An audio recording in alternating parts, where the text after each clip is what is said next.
NTV time, जनता की बात जनता के साथ। फेडरेशन का अनिश्चितकालीन हड़ताल आज से स्थगित। कांकेर जिले में बीते 12 दिनों से फेडरेशन के अधिकारी कर्मचारी अपने 2 सूत्रीय मांगों को लेकर अनिश्चितकालीन हड़ताल पर बैठे हुए थे, जिसे आज प्रदेश नेतृत्व के आह्वान पर स्थगित कर दिया गया है।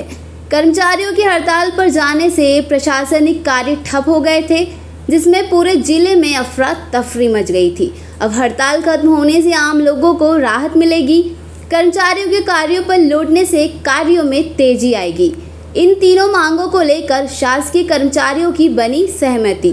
पहला, जो 6% डीए सरकार ने बढ़ाया है, उस 1 साल के एरियर्स की राशि को जीपीएफ के खाते में डाल दिया जाए।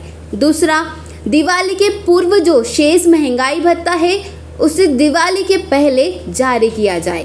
तीसरा, एचआरए के लिए कमेटी का गठन किया जाए। कि आप लोग को पहले भी बताया गया था कि हम जो है कर्मचारी अधिकारी फेडरेशन के बैनर तले समर्थन में आए थे और हमारे जो जिला संयोजक थे उन्होंने आपको इस संबंध में जानकारी दी है कि जो हमारी मांगे थी वो पूरी तो नहीं हुई है, लेकिन जो अभी एरियर्स की राशि के बारे में जो चर्चा हो रहा था उस पर सहमति जताई गई है। और शेष डीए के लिए उन्होंने जो बोला है कि आगामी जो दीपावली या दशहरा है उसमें आपको शेष डीए के संबंध में आपकी मांग को पूरा किया जाएगा करके। आप संतुष्ट हैं? संतुष्ट नहीं है, लेकिन जब वार्ता का दौर चलता है तो सभी बिंदुओं पे भी विचार किया जाता है। और माननीय मुख्यमंत्री जी की जो अपील भी थी जनता के संबंध में, तो उस पर भी हमारे फेडरेशन के जो पदाधिकारीगण हैं वो भी उस पर विचार किए हैं।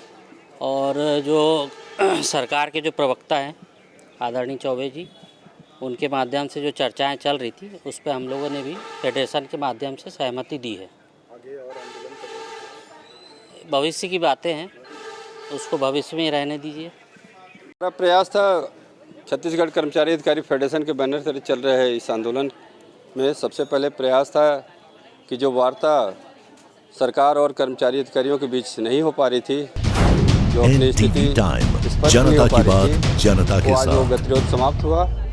वार्ता माननीय मुख्यमंत्री जी के या सरकार के प्रवक्ता से हुई, जिसपे कर्मचारियों ने भी अपनी सहमति जताई और ये गतिरोध समाप्त हुआ। और आज 12वें दिन हमारा आंदोलन स्थगित किया गया। सर, मांग रखे थे, क्या भूपेश बघेल ने आप लोगों की मांग सुन ली? भूपेश बघेल जी के द्वारा स्पष्ट किया जाएगा, लेकिन उनके प्रवक्ता द्वारा उनसे सहमति लेकर हमारे डीए के संबंध में जो कही गई बातें हैं वो मैं आपके सामने स्पष्ट करता हूं कि हमारा एरियर्स की राशि जो 6% डीए घोषित किया गया था, उसकी एरियर्स की राशि हमारे जीपीएफ खाते में डाली जाएगी। और दीपावली दशहरा में जो बचत का 3% है उसकी घोषणा की जाएगी।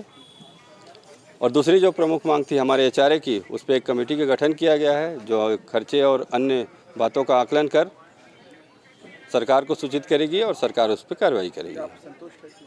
पूरी तरह हम संतुष्ट तो नहीं हैं, लेकिन चूँकि जब बात होती है तो कुछ आगे पीछे बातें होती हैं। आज के दिन मुख्यमंत्री जी के मार्मिक अपील को देखते हुए कि जनता को बहुत ही ज़्यादा कष्ट हो रहा है हमारे आंदोलन से, तो हमने भी जनता के हक में जनता की तकलीफ़ को देखते हुए अपने साथियों से बात की और जनता की तकलीफ़ों को देखते हुए हमने अपने इससे कम सरकार के द्वारा कम दे मांग मतलब कि दे पूरा कम, उस पर भी हम समझौते के लिए तैयार हो गए।